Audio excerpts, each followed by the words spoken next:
The wind howled through the desolate streets of Black Hollow, a town forgotten by time and abandoned by hope. The moon hung low, casting an eerie silver glow over the crumbling buildings and overgrown paths.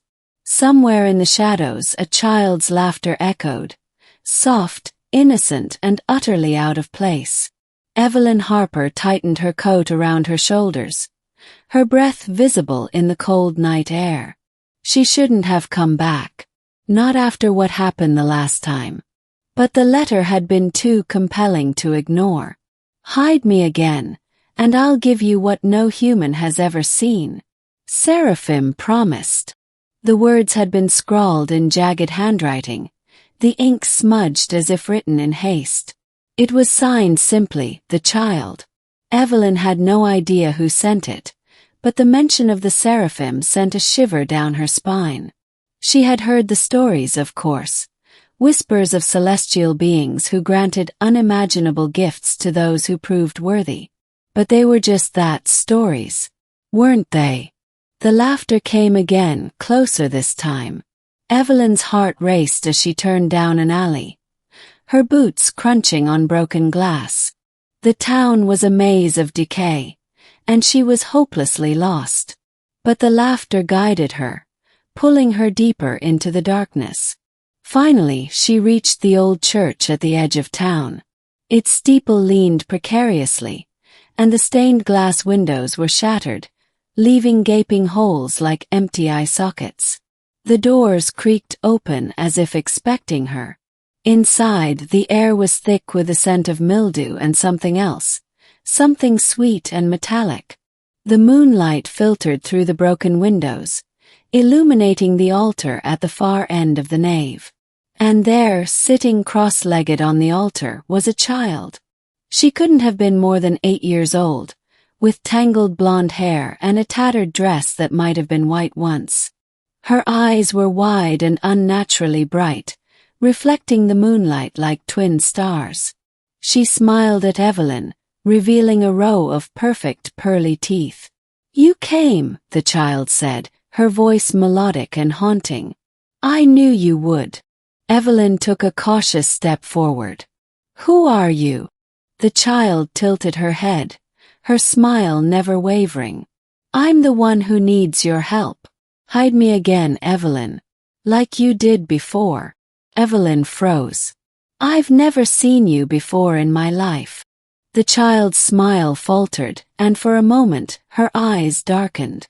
"You don't remember. That's okay. They made you forget. But I remember.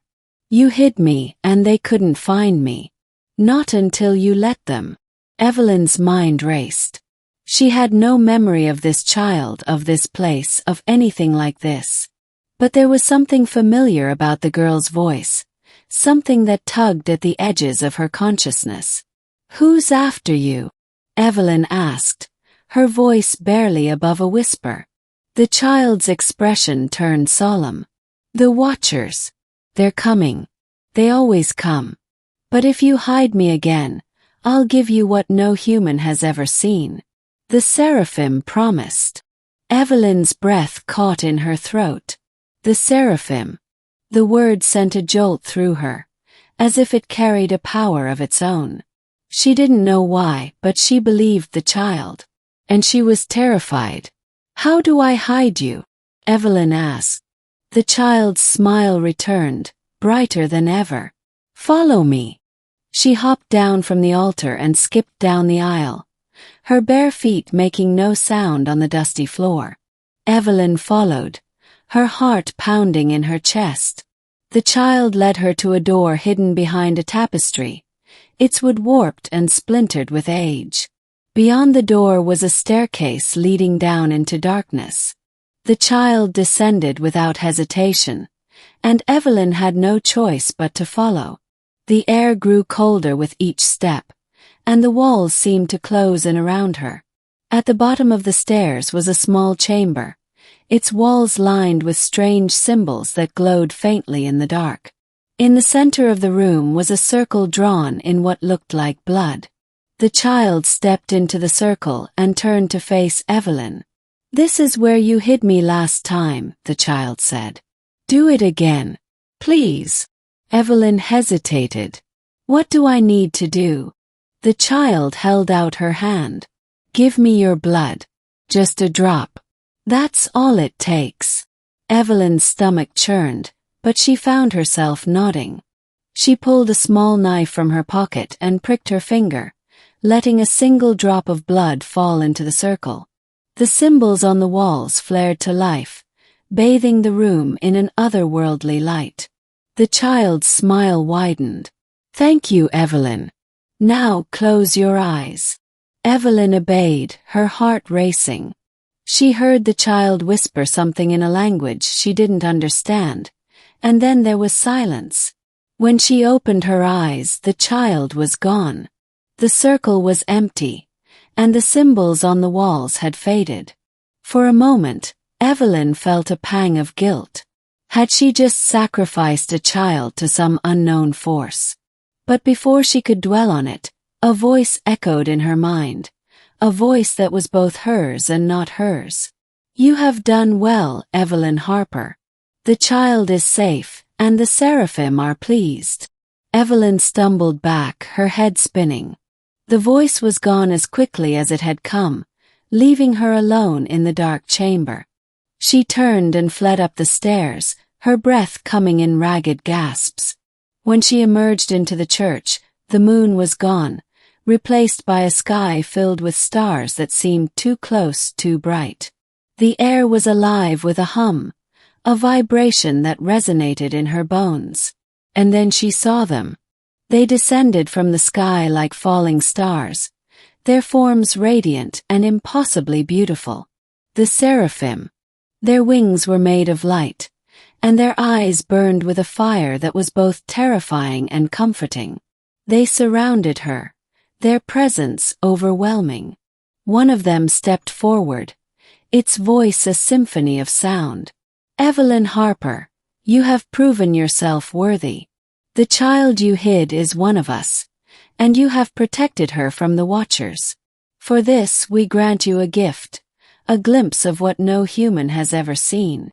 The Seraphim raised its hand, and Evelyn's vision was filled with light. She saw worlds beyond worlds, galaxies being born and dying, the fabric of reality itself unraveling and weaving back together. She saw the beginning and the end, the infinite and the eternal. And she understood. When the vision faded, Evelyn was back in the church, alone. The stars had returned to their rightful places, and the air was still. She felt different, as if the knowledge she had gained had changed her on a fundamental level. As she left the church and walked back through the town, she realized that Black Hollow was no longer desolate.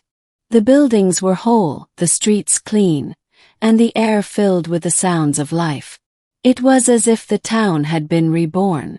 Evelyn knew she would never be able to explain what had happened, not to anyone who hadn't seen it for themselves. But she also knew that she had been given a gift that no human had ever seen. And she would carry it with her for the rest of her days. Epilogue. Years later, Evelyn returned to Black Hollow. The town was thriving, a beacon of hope in a world that often felt dark and hopeless. She visited the church, now restored to its former glory, and stood before the altar where she had first met the child. She didn't know if the child or the Seraphim would ever return, but she knew that she had played a part in something greater than herself, something that transcended time and space. And as she left the church, she felt a warmth in her chest, a reminder of the gift she had been given, a gift that no human had ever seen.